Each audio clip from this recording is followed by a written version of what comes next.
Hey y'all, my name is Wyatt. I started my career in workforce development with the state of Kentucky in 2010. That experience ignited a deep passion for manufacturing within me. I started this show hoping to raise more awareness around the bright outlook manufacturing careers have. Join me as I sit down with some of the manufacturing industry's most successful changemakers and learn how they're partnering people with technology. It's time to give people more meaningful work. This is Workforce 4.0. Hey, y'all. Thanks for joining us today. We are so excited to have Jim Mayer on. Jim is the president of TOC, and he is also a podcast host. He hosts the Manufacturing Culture podcast, and he's been making some serious waves here in the industry lately. Just saw him at IME West, and he's been out and about, and we're super excited to have his energy among us and our collective and spreading the good word. But Jim, we'll go ahead and let you introduce yourself. You want to introduce yourself really quickly? Yeah, thanks, Ann. First of all, thanks for having me on. It's always really neat to be on this side of the questions. I've gotten so used to being on your side of the questions that being interviewed is actually kind of a nice refreshing break. So we will reciprocate this and I'll interview you at some other point. Jim Mayer, I've been in the industry for about 20 years. I've worked in everything from distribution to nonprofit to working for an OEM. I actually got into the trades by route of the construction industry. I built houses in northern Colorado, fell off one too many roofs and started selling construction supplies, which is where I walked into my first machine shop in Long Beach, California. And it was infectious. It was just something that got the smells, the sights, the sounds. I tell that story a lot. It's infectious. It's now in my blood, this love of manufacturing. Over the course of the last 3 years since I started TCO, it's been a journey to learn other parts of manufacturing, which has been really the coolest part, right? Talk about going out to IME, being there, learning the medical device, the automation side of manufacturing has been really neat because my career has historically been in the metal industry, right? Machine shops, working with job shots and machine shops and fab shops. So it's just been a fun journey. TCO Strategies is in its second kind of new phase of its lifetime at this point. So it's now less of a consulting company and more of a solutions company where I just like to tour factories, shops, whatever, and help companies with some of the solutions, some of the partners that I have make their operations more efficient and culturally healthier for people to want to work in. So that's a little bit about me. Anybody who's interested in reaching out, I'm an open book. Reach out on LinkedIn. Yeah, Jim's awesome. I will validate that. For everyone listening today, Jim is a really cool Thank you. dude. He's good people. So super excited about that. That's a good story. I love that. Metal fabrication, huh? Yeah, I love it, man. So when I was building houses, I was a chainsaw scribe. And so I would stand up on the second or third story of a building and literally use a chainsaw to make massive pieces of wood fit together. And uh, so getting into metal was just natural for me because they take large hunks of metal and they make them smaller, right? Not that I was a machinist. I cannot turn anything or mill anything. I've got a little hobby plastic lathe in my garage, and my Oh, son and fun. we use it with soap because he's really interested in that kind of stuff. So we lathe and make little bowling pins and baseball bats out of soap, but we don't do anything with metal. I've never been a machine. I can't program anything. The technical side of manufacturing is not who I am. I am definitely the people side. I love the people in this industry. I love the people in this industry too. I love They're that. amazing. They are. That's awesome. I love that about your kiddo too. So you all have like a whole little hobby thing with soap going on. We love that. 3D printer pins, little lathes. He's now learning CAD and CAM at school. So he's learning how to program and do those kinds of things. He found some way into some website last night. My wife was sitting with him and he goes, "Hey mom, I'm a hacker." And he's just like click clacking away on a keyboard. And right then I walk in and he is in some Linux code building platform and we don't know how he got there. Oh, But wow. at 9 years old, he figured Yeah. it out. And yeah, so we've got him, we've got our daughter who is the she bucks the curve. A lot of young girls, she's 13, start losing confidence in math and science. Something about our daughter, she has yet to lose confidence really in any aspect of her life. And so she's plowing through with math and science. So we're very thankful to have two kids that are really into math, science, STEM type stuff. And it makes my job a lot easier to talk with other kids when I've got two kids at home who are interested in this kind of stuff. I love that. That's amazing. Good Yeah. job. It's You're fun. crushing your parenting. Hey, it's the coolest job I've ever had. Yeah. Yeah, it's pretty cool. Yeah. I love mine too. Yeah. It's you and I were texting back and forth last week. It's simultaneously, it's like business ownership, simultaneously the scariest and funnest job I've ever had in my life is being a parent. And I could say the same thing about owning a company. It's the most exhilarating and most fun, but yet the most terrifying all at the same time. Oh my god, it's terrifying. Yeah. It's terrifying. Mine is like is comparable to a pterodactyl Ooh, or a okay. raptor. He's a very high energy. He's very smart, but he is very high energy, very like, "Let's go," you know? I don't know if I've ever heard a mother equate their child to a pterodactyl, and I so love I it. can that that might be the best thing. I want to see him dressed up as a pterodactyl for Halloween. Can you make that happen this year? I can try to make that happen. I think Okay. he's more into I mean, he's so funny too. He's like more into like, I want to be something scary. This last year, he was like this astronaut monkey skeleton thing from Okay. Doctor Strange. Is it Doctor Strange or Doctor Who? I mean, I don't even know where this Well, those he's are like both things. Both things. Doctor they're Strange both and things. Doctor Who are both things, but they live in vastly different universes, They and I do. don't know much about either one, so I I don't can't know help you. much about either one either, but then he's all like he's already I mean, he just gets into this stuff on his own. He's 7 and he's already like a big Star Wars junkie. And Love it. I mean, I like Star Wars. I've seen all the Star Wars movies. Am I like a super fan of Star Wars? I can't keep up with him. I mean, I'll be honest. I'll own it. I love it. I think it's great. I'm all about like supporting that in all of our friends and the kids and all that, but I can't he comes at me with all kinds of things and I'm like, The deep "Okay." cuts of Star Wars that he expects you to be able to like analyze with him. Yes. And I'm embarrassed because I feel like I should have some ownership for that. I feel like I should know those things, but yeah, no, he You're stays doing a great job. The fact that you know what he's talking about 9 times out of 10 is just means you're a good mom. Thank you. I try to keep up. So we gotta officially start this conversation though, Let's right? start. Let's We kick it off. gotta kick this conversation off. You know, my intro question is always gonna be the same, Yeah. but I've got to know what your favorite karaoke song is or your favorite song. I love music. Okay. So, fun fact about me, I used to run a karaoke night. And yeah, and I've actually done it a couple of times here in Phoenix in the last couple of years since I started my company, just looking to make extra money on the side, right?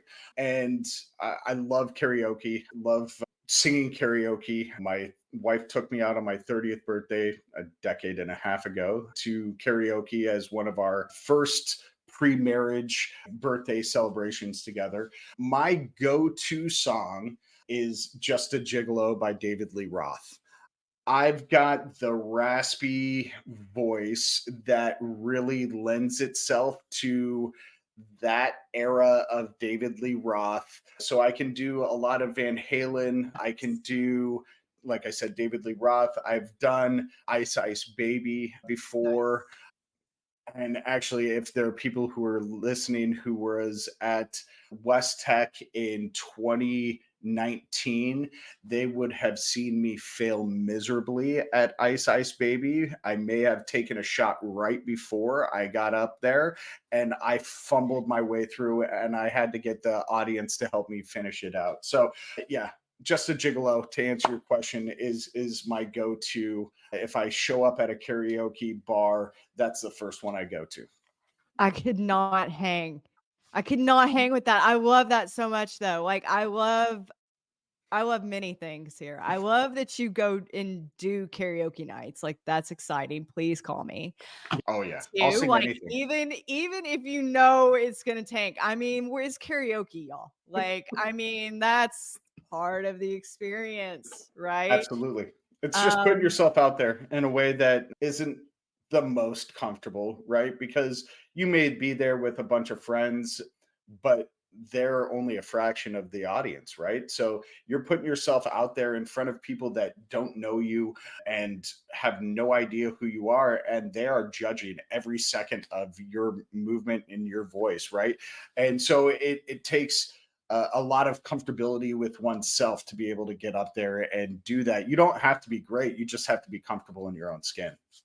yeah, absolutely. And who doesn't? I mean, it's karaoke. If we're taking this seriously, I mean, right? Yeah. And so, It's and I fun. It's think, supposed to be fun. okay, so I have two questions for you. I said I wasn't going to ask you any questions. I lied. What's your song? What's your song? Oh gosh, it used to be All I Really Want by Alanis Morissette. I have expanded my horizons, although I have done What I Got by Sublime. I feel like that's a fun Oh, group I one. like that. That's a good one. Yeah. That's a good group one too. You get a Yeah. bunch of people on Oh, stage. It's fun. absolutely.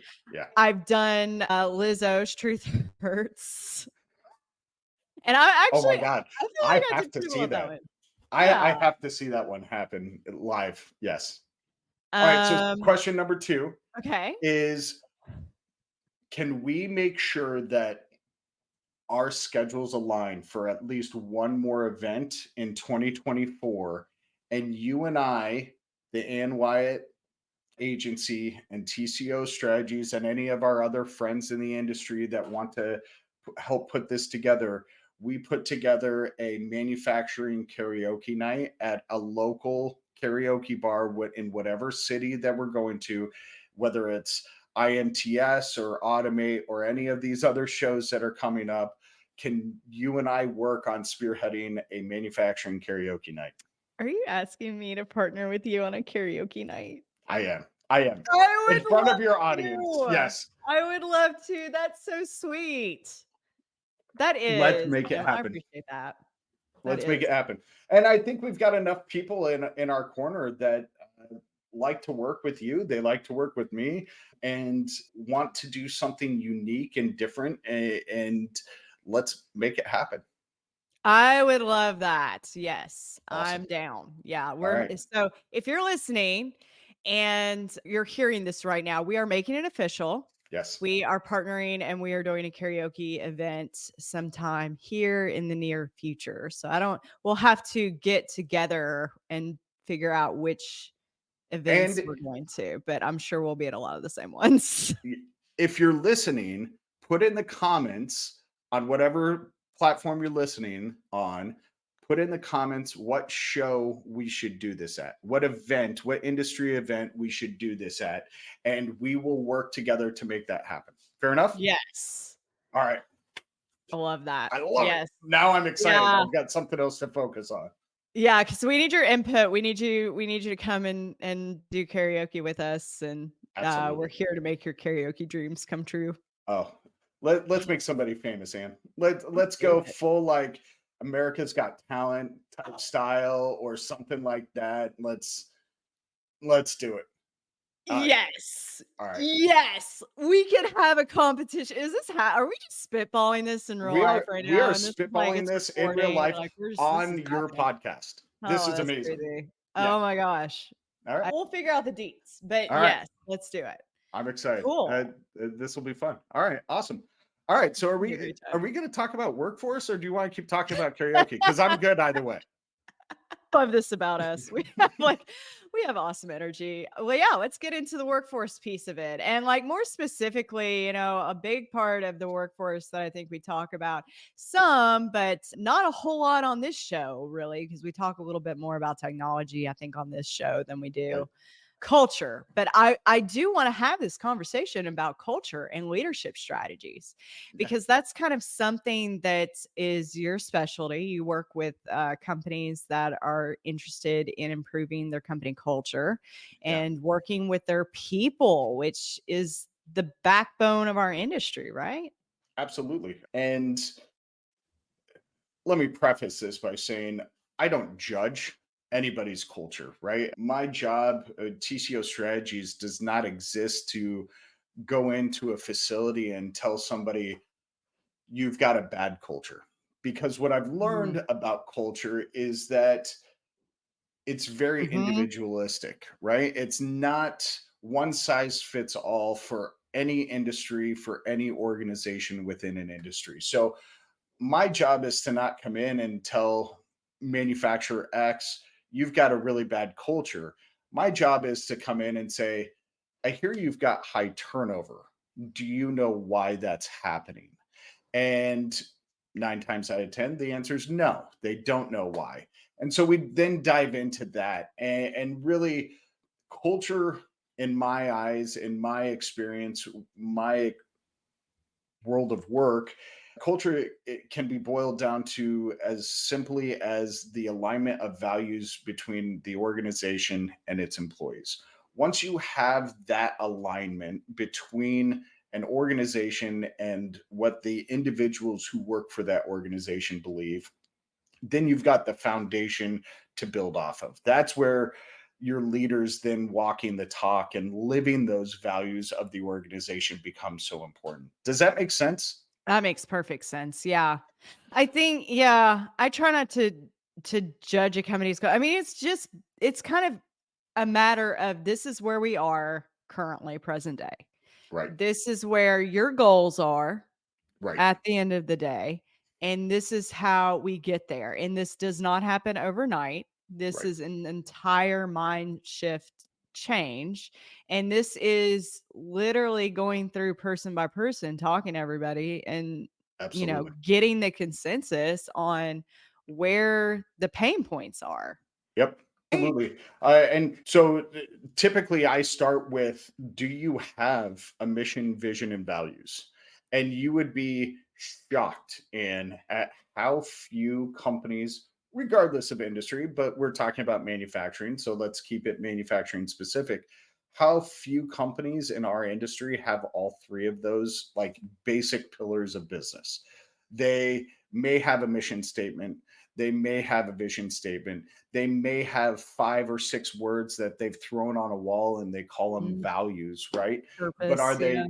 are they really living the that mission, vision, and values, right? So that's typically where I start after I have the conversation with leadership of, why do you think you're losing people? Okay, well, let's pivot here. Let's create these mission, vision, and values. Now, are your leaders living those, right? And that's really the start to get to that desired state for manufacturers is you've got to identify who you are now, identify who you want to be, and create that roadmap, like you said, to get there.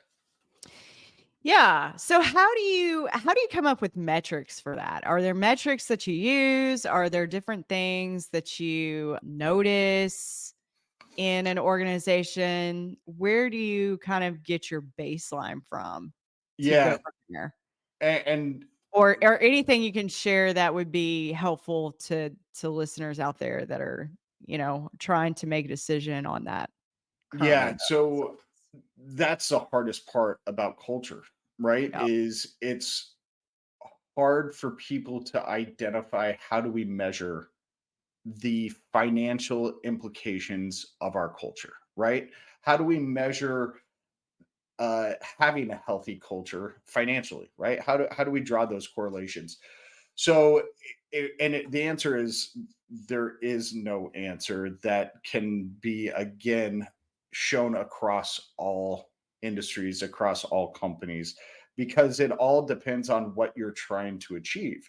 If you're trying to build a culture of innovation, you can't necessarily measure based on the same thing as you would if you're building a culture of inclusivity, right? If you're Mm. building a culture of winning is a lot different than a culture of innovation, right? So it all depends on what you want your desired culture to be. There are metrics to measure everything, right?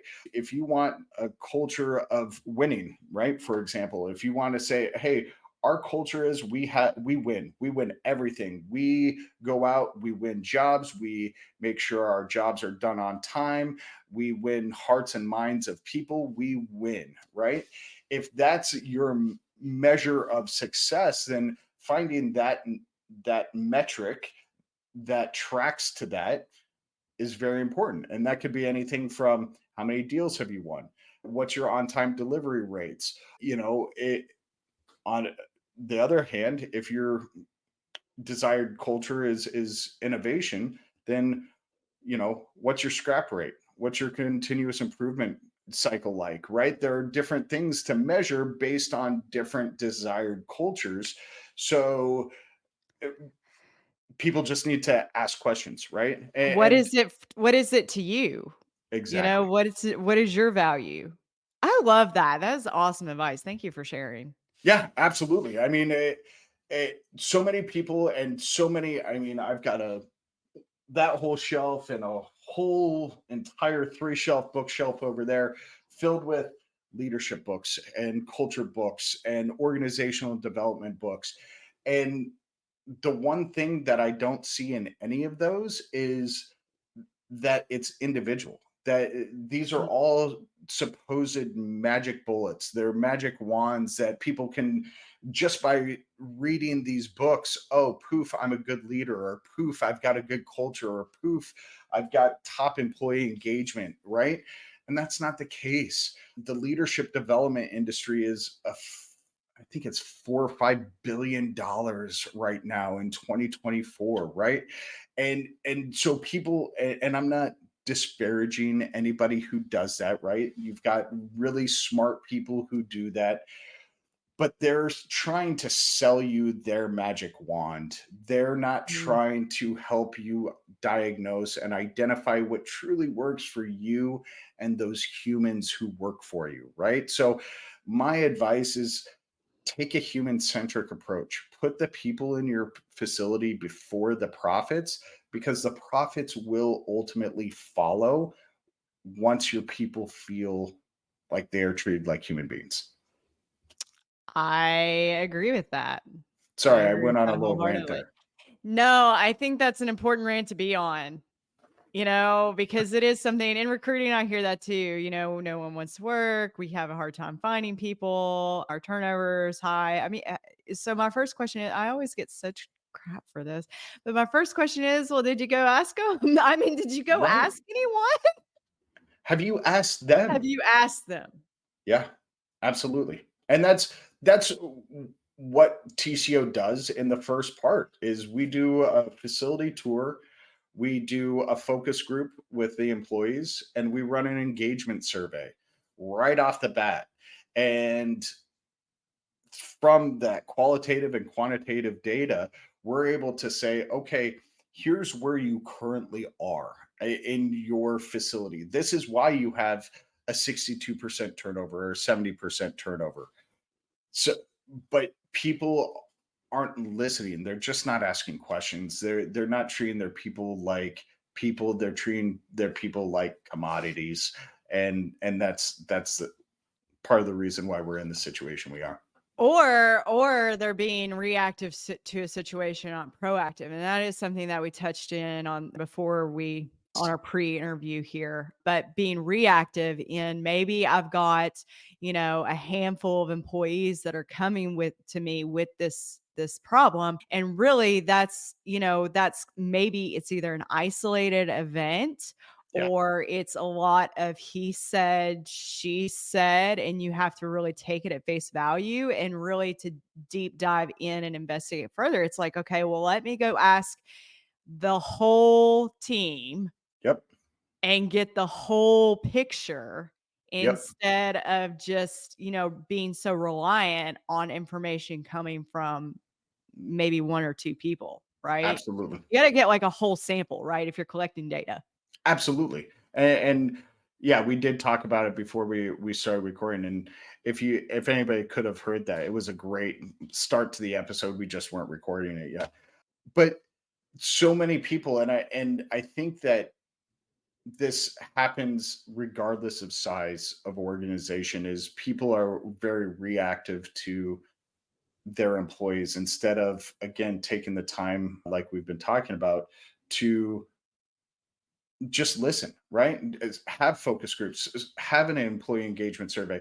Do it before you start having issues in your facility. Do it when you're 18, 19, 20 people strong and you're not 200 or 2,000 people, Yeah. right? Because when you start doing these things at an early stage, then they're habit. And anybody who comes on board is just used to these habits. Do it It's an expectation. exactly. And your Do an culture will onboarding. build itself from that. I mean, they will Absolutely. tolerate and they will choose what they tolerate. From if Exactly. you can do it like that, that is the absolute best way to I love that you said that. I'm sorry. I didn't mean to No, no. I didn't mean to be like, "Preach." Well, I learned from our friend Emily Wilkins, right? When she and I talked, and then we worked on a one of our clients together, and the way that she involves the employees at her client's site in building these branding messages, which ties so closely into the culture and the lived experiences that employees have.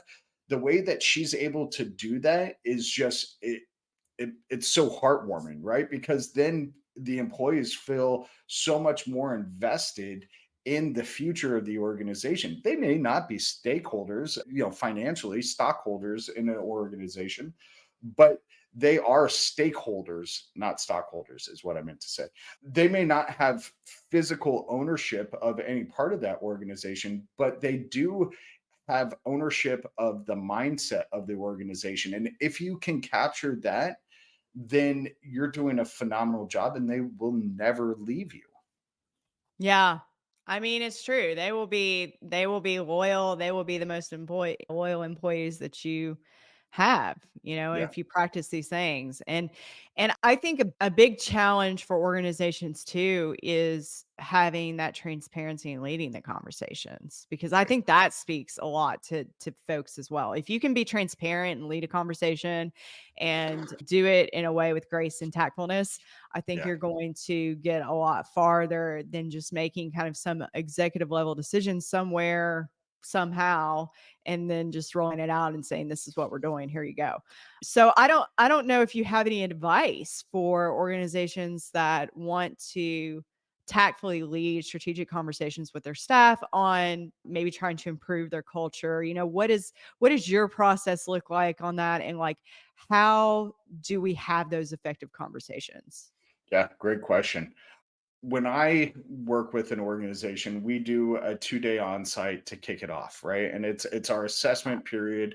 It's super cheap. It's $1,600, and you get at the end, you get a complete report on where you are quantitatively and qualitatively.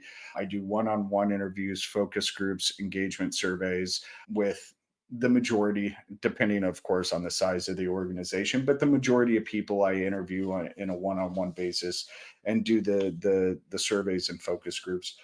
I think that actually I don't think I know one way that an organization, a leader within this industry can gauge whether they're on the right track is by simply in their morning meeting, their Friday meeting, whatever they have, say, "Hey guys, these are our values. These are our stated values.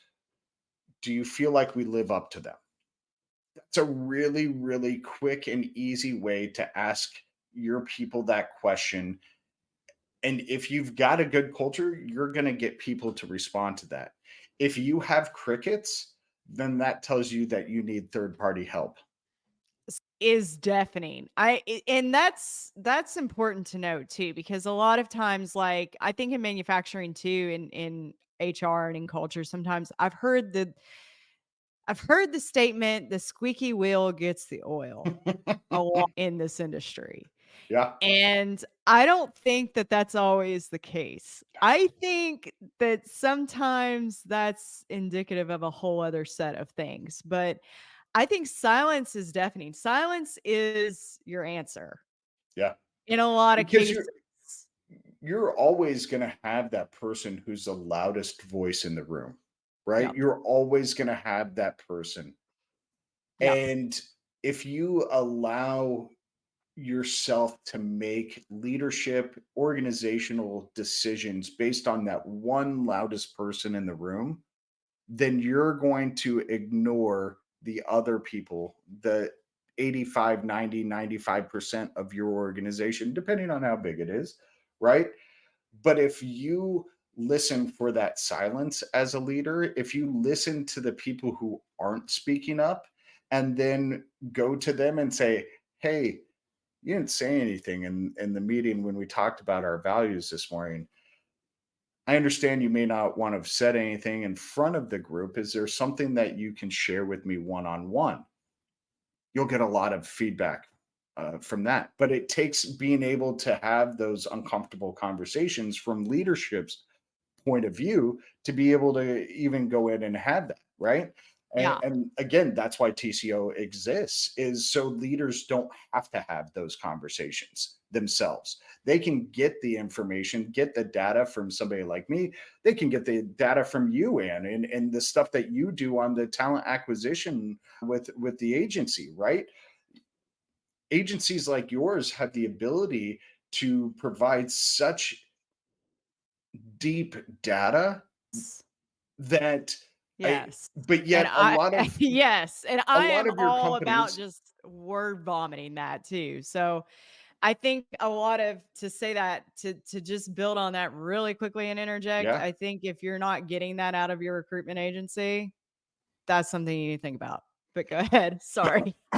Well, I was just gonna say, I don't know if a lot of business owners or hiring managers know that that is part of the role of a recruiting agency, right? Supposed to I be. think that they look at, hey, I just need you to write me a really neat job description to go on LinkedIn or Indeed or Glassdoor or wherever they're posting.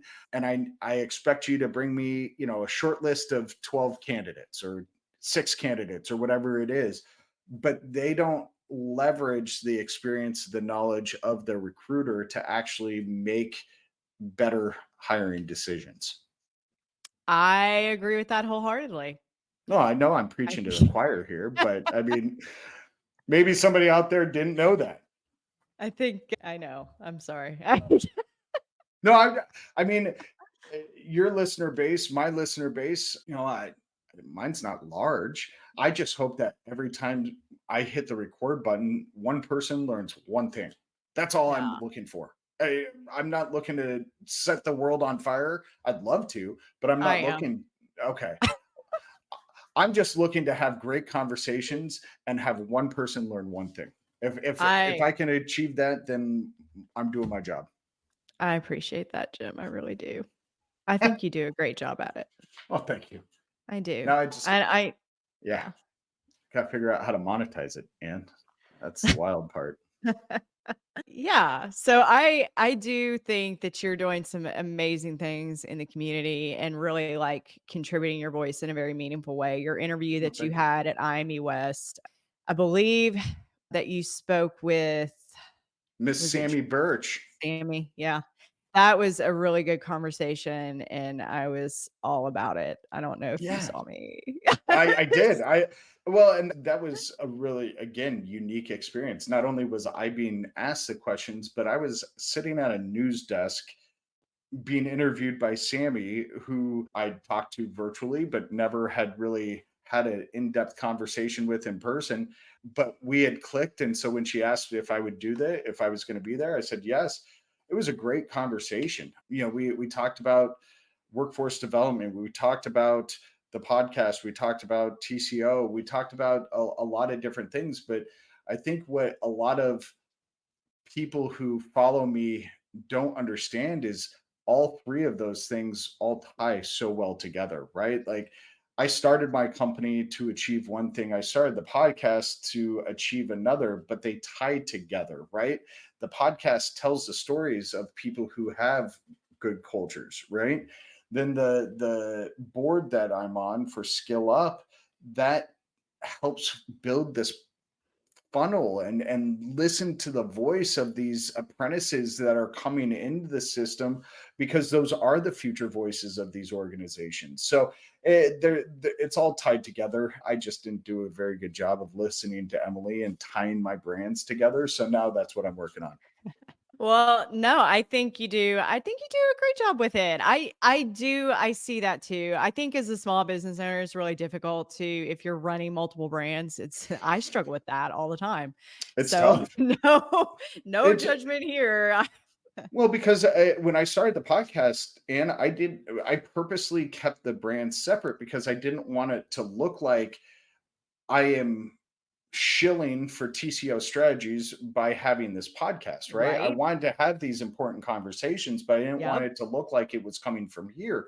But then as I'm wrapping up last year, I put on LinkedIn, open to work based on a Chris Lukey recommendation, by the way. Thanks, Chris. And so I put this open to work banner on LinkedIn. People started calling me and asking me about the content creation, which I'm having fun with, but that's far beyond where my skill set truly, like, I may be good at having conversations with people, but I'm not a content creator. I'm a salesperson that helps change culture, right? Like that's what I do. And people didn't know me as that. They just knew me as a guy who did the podcast. So it's just wild how even 1 year of not bringing those brands together has made people very like blinders on view of what the branding is for Jim Mayer. So that's it. I love that, but you are making content, and, like, I think for us both, interviewing is very much in our skill set, I Sure. mean, I'm not super technical either. I mean, you do not want me touching your SCADA, you do not want me programming anything. Ladder logic may as well be French. I mean, sorry, I'm just trying to be funny, but in all You are. reality, You I'm are being not, funny. like, good. I hope I don't offend anybody, but, I mean, in all honesty, I'm not very technical, but what I am very good at is interviewing. And what I do well is interviewing as part Right. of my skill set. And if I can do that, I'm with you. Like, if I can do that and I can share other people's stories in this industry Yeah. that are moving the needle forward and that are making positive impact and change, where we have been stifled as an industry Yeah. for a long time, Yeah. then I certainly want to do that, Yeah. right? Absolutely. But yeah, I mean, it's hard getting and having the time as a parent, and it's hard getting all of your little boxes and ducks in a row and being like, well, let's tie this in over here and stuff. Yes. And I do think that, I love that though, that we're like very raw and open about it. Like, I love that it looks kind of, I mean, it is It's because messy, we're man. I running mean, things. yeah, I it's mean, messy. And but yeah, that's one thing that I do really appreciate. I mean, I appreciate a lot of things that you do, but I do appreciate your vulnerability because that's who I am too, right?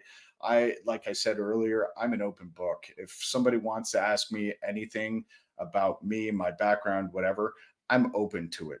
But with that comes being very vulnerable when I'm talking about my company and my brands and things that I'm trying to build out. And sometimes it's not for everybody, but there are people that hopefully seeing my failures, my successes too, but also my failures help somebody in their journey along their way. And you do that better than a lot of people. I mean, you're very open and you're just super authentic and vulnerable in that authenticity, right? So I appreciate that about you, Ann.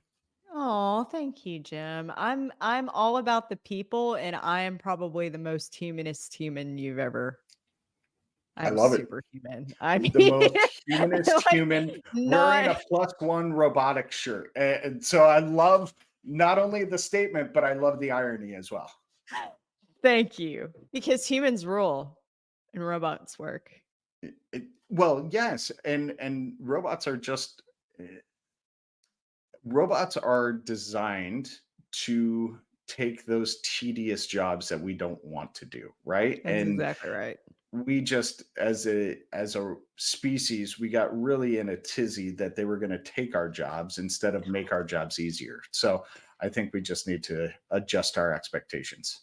I agree, and I that tizzy was very real for what it's like very real still. But let me ask you, I know we're kind of running short on time today, but let me ask you like one more question to kind of wrap up our conversation about leadership. But like Yeah. what are the 3 top leadership qualities that successful plant cultures Yeah. demonstrate? I What are their love it. leaders what are those qualities that their leaders they have every time?